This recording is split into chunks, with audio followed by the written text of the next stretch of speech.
Quand vous votez, est-ce que vous avez plutôt tendance à voter pour un candidat d'origine turque ou un autre? Je vais être franc. Oui, ça y prend. Plutôt turc. Mais bon, si dans la liste il y a des Belges qui me plaisent, je les mieux aussi. Mais sinon, vous choisissez plutôt un turc. Plutôt turc. Ça s'appelle un vote communautariste. Vous vous assumez là-dedans? J'assume. Chercheur indépendant et bon observateur de la vie politique, Pierre-Yves Lambert a collectionné plusieurs centaines de tracts électoraux, dont quelques beaux spécimens de dérive communautariste.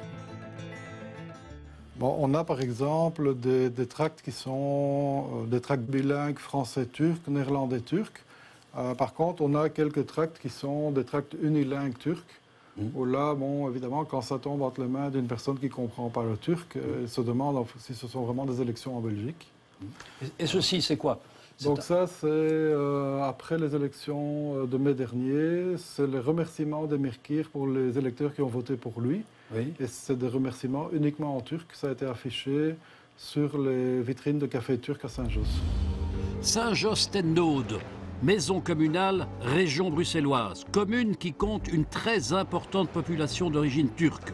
Après les élections communales de 2012, Emir Kir, né en Belgique de parents turcs, devient bourgmestre grâce à ses voix de préférence. Alors qu'à l'évidence, une large part de sa stratégie électorale vise les électeurs de sa communauté d'origine, il s'indigne si je lui fais remarquer. Je regrette qu'à chaque fois, on en vienne aux origines. C'est à la limite de la xénophobie, de la turcophobie que j'entends très régulièrement, qui est insupportable. Quand est-ce que je vais devenir belge à part entière? Peut-être que vous deviendrez belge à part entière pour vos détracteurs quand vous n'enverrez pas des tracts ou des lettres de remerciement turques. Il est pourtant piquant de constater combien M. Kir cultive lui-même ses origines turques. Publicité électorale dans des journaux turcs, campagne jusqu'à Emirdağ, ville dont sont originaires la plupart des belgo-turcs de sa commune, jumelage de Saint-Josse avec une ville d'Anatolie, etc., etc. Et M. Kir n'ignore évidemment pas que certains de ses électeurs sont sensibles à ses origines. Pourquoi vous votez pour un Turc plutôt que pour un belgo-belge, disons? Disons qu'on a besoin d'être un peu plus représenté. Là, vous avez l'impression qu'il vous représente, vous, en tant que Turc, au Parlement? Exactement, tout à fait. Alors, M. Kir, cette communication ciblée sur les Turcs? Je ne l'ai jamais fait dans un cas dépliant. Ce sont des courriers, vous le voyez bien, que c'est une signature avec un courrier. Vous avez fait des campagnes électorales dans des journaux en turc dont vous n'avez pas déclaré les frais lors des élections. La plupart des formations politiques font la même chose, mettent des publicités dans ces journaux. Vous n'avez pas le monopole. Oui, mais quand ce sont des partis qui le font, d'autres candidats qui le font, ça ne pose aucun problème. Si, ça pose problème mais aussi. non, vous le posez comme un problème. C'est quelque chose qui est tout à fait légal. C'est une question d'opportunité. Avec le PS, Emir Kir est loin d'être le seul parti à jouer la carte communautariste. Maïnour Özdemir, député bruxellois CDH, également belgo-turc, siège voilé au Parlement. Elle s'est mariée en grande pompe à Istanbul avec l'attaché de presse d'une députée du parti islamiste du président turc Erdogan en présence de celui-ci. En Turquie, Maïnour Özdemir est dans tous les médias. On la voit ici à la TV invitée avec Emir Kir. Cette république, dont son fondateur Atatürk a fait un État laïque, est aujourd'hui dirigée par un président qui rêve de la ré-islamiser. Et donc pour Ankara, une députée belgo-turque qui siège voilée dans la capitale de l'Europe, c'est un fameux pain béni. Autre propagande communautariste, un Marocain cette fois, tract en néerlandais d'un côté et en arabe de l'autre. Il est vrai, comme plusieurs études l'ont déjà montré, que ces candidats turcs et marocains n'ont pas le monopole des pratiques communautaristes lors des élections. D'ailleurs, scrutin après scrutin, dans la presse écrite, on trouve chaque fois des articles qui épinglent certaines de ces méthodes présentées comme critiquables. Janvier 2014, le numéro 1 turc, l'islamiste Recep Erdogan, est à Bruxelles. Manifestation de soutien spontané, entre guillemets. 3000 Turcs l'acclament devant son hôtel place Stéphanie. Bref extrait très éloquent d'un discours qu'il a tenu plus récemment. Vous ne pouvez pas mettre la femme et l'homme sur un pied d'égalité. C'est contre la nature, parce que la nature de la femme est différente.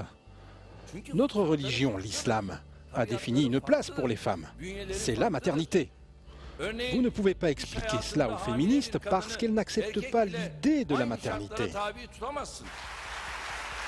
Dans la salle, aucune femme n'a protesté contre ces propos scandaleux.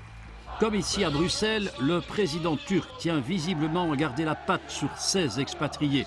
Il vient régulièrement en Europe où ils sont 6 millions.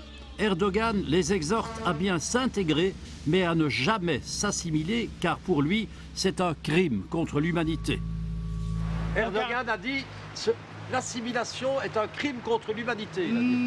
C'est vraiment Erdogan, il a dit. Assimiler, c'est autre chose. L'intégration, la participation, c'est autre chose. Un Turc reste turc pour l'éternité? Un Turc reste toujours turc d'un côté, oui. Mais vous êtes un peu l'ambassadeur aussi de votre Turquie en Belgique? Obligé. Obligé. De nature, hein. Oui. Après ces ambassadeurs officieux, j'ai été voir l'officiel, à qui j'ai demandé s'il pense que les Turcs de Belgique se sont bien intégrés. Effectivement, ils se sont bien intégrés, mais il faut noter que 80% de ceux-ci sont de nationalité belge. Quand on parle d'eux, il n'est donc plus possible de parler d'étrangers, mais plutôt de Turcs européens. Et vous considérez donc qu'ils sont toujours turcs? Inévitablement, il est difficile qu'ils renient leurs origines. C'est comme quand vous enlevez une fleur de son pot, vous prenez également de la terre pour qu'elle ne perde pas son essence. Très poétiquement, il dit vrai, l'ambassadeur, comme les fleurs transplantées en Belgique, un citoyen turc n'a pas d'autre choix que de conserver la terre et les racines qui le relient à la mère patrie. Le Turc qui habite à l'étranger est obligé de faire son service militaire en Turquie. Pour la Turquie, le Turc n'est pas belgo-turc, mais peut choisir de payer 6 000 € à l'État turc et de ne prester que 2 mois de service militaire en Turquie. Et vous allez volontairement aller faire votre service militaire alors que vous êtes né en Belgique? Bien sûr, j'aime bien mon pays aussi.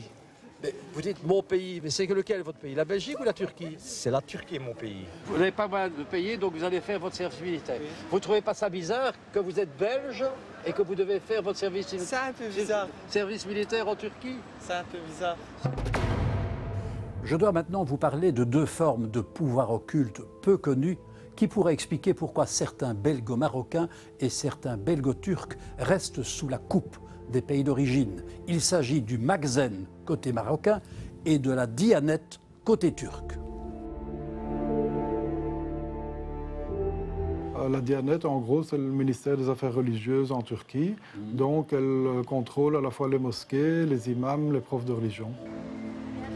Tous les imams qui viennent de Turquie sont financés par la Diyanet. Et payés par la Diyanet par la Turquie, oui. Je me rends maintenant dans une mosquée où m'accueille l'ex-vice-président de l'exécutif des musulmans de Belgique, Isabelle Prel, une Belge de souche convertie à la religion musulmane. Elle dénonce ce qu'elle appelle l'islam des ambassades. On continue finalement quelque part à essayer de renforcer le contrôle sur les citoyens en instrumentalisant la religion musulmane dans la gestion du culte pour renforcer le pouvoir et le contrôle des pays d'origine, dont la Turquie et le Maroc. Et donc voilà, c'est ce que j'appelle l'islam des ambassades. Les ambassades interviennent afin de garder ce contrôle sur la population. Il faut savoir que tous les Marocains sont sujets du roi, lui-même commandeur des croyants et descendant du prophète. Et la législation marocaine leur interdit de renoncer à leur nationalité marocaine.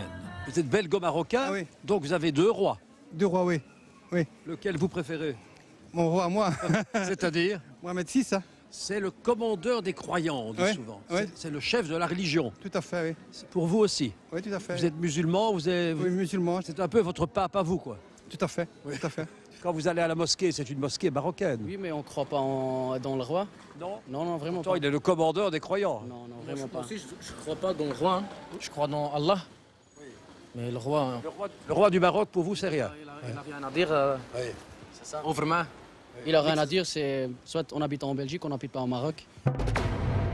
À Rabat, le pouvoir a aussi un autre moyen efficace pour garder sous sa coupe les Marocains de l'étranger, surtout les plus âgés. C'est le Magzen. Mais c'est quoi le Magzen? Le Marzen, en gros, c'est un concept d'État traditionnel marocain, mais qui est basé sur l'allégeance au roi. C'est une manière de contrôler, c'est quoi exactement le Marzen? C'est à la fois par des fonctionnaires, des militaires, des policiers, mais ça peut être aussi de simples citoyens qui se sentent investis d'une mission, on va dire, de rapporter, de dénoncer ce que font leurs... Oui. Et ça existe au Maroc, mais ça existe aussi en Belgique? Oui, bien sûr.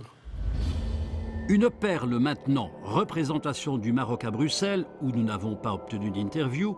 Février dernier, peu avant nos élections, l'ambassadeur Samir Adaré parle devant un parterre de belgo-marocains. Donc là, qu'est-ce qu'on a besoin? On a besoin d'une communauté marocaine solidaire qui puisse constituer un lobby pour nous aider à vous défendre.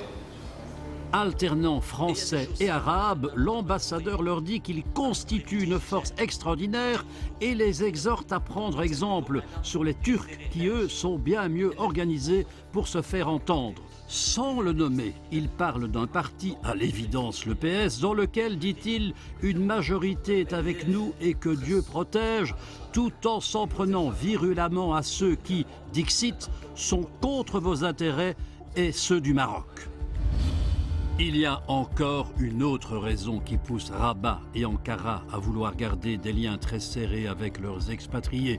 Ce sont les milliards d'euros que leur diaspora rapatrie chaque année vers leur mère patrie.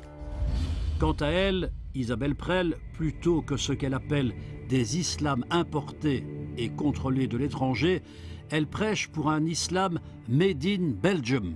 Et donc ce seraient des imams qui, seraient finalement formés en Belgique, issus du territoire belge, du terroir, des produits du terroir, qui connaîtraient l'histoire, la culture, la politique, les institutions, la langue, les us et coutumes. Ce qui n'est pas le cas de beaucoup d'imams qui viennent de l'étranger et qui parfois ne parlent même pas français. La plupart, en tout cas, et même dans le Conseil des théologiens, qui est une antenne attachée à l'exécutif, vous n'avez pratiquement personne qui parle une des langues nationales belges.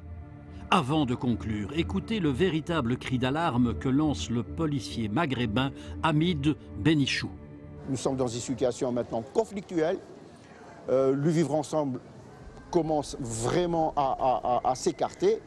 Où d'un côté nous avons nous, et dans ce nous, il y a une partie comme moi qui souhaite uniquement vivre en paix avec nos concitoyens. Et il y a une frange très dynamique qui pousse vers le communautarisme, donc à l'anglo-saxon. Donc ils veulent avoir leur petit quartier, tel Ankara ou choses comme ça, en plein Bruxelles. Non, je dis non, non, non. Je ne veux pas que les gens utilisent l'islam à des fins politiques. Ça c'est clair, net et précis. Alors finalement, l'intégration en Belgique, succès ou échec? Pour une grosse majorité de Belges, en tout cas, c'est un échec, puisque d'après un sondage de la Libre Belgique, ils ne sont que 1 sur 5 à considérer que les populations d'origine étrangère sont bien intégrées dans notre société. Et évidemment, la réponse à cette question dépend du sens que l'on donne au mot intégration, mais aussi de la personne à qui on la pose. Tu es né en Belgique. Oui. Si quelqu'un te dit « Est-ce que vous êtes bien intégré ?» qu'est-ce que tu réponds? Je suis belge, pourquoi je serais intégré? Voilà, je vois pas le rapport en fait. Oui. C'est que pour moi je suis belge. Donc on parle d'intégration, etc. Il n'y a pas de rapport. Si on parle d'intégration à mes grands-parents, mes parents, je peux un peu comprendre. Mais moi je suis né ici, j'ai rien demandé à personne. Donc je suis belge, non?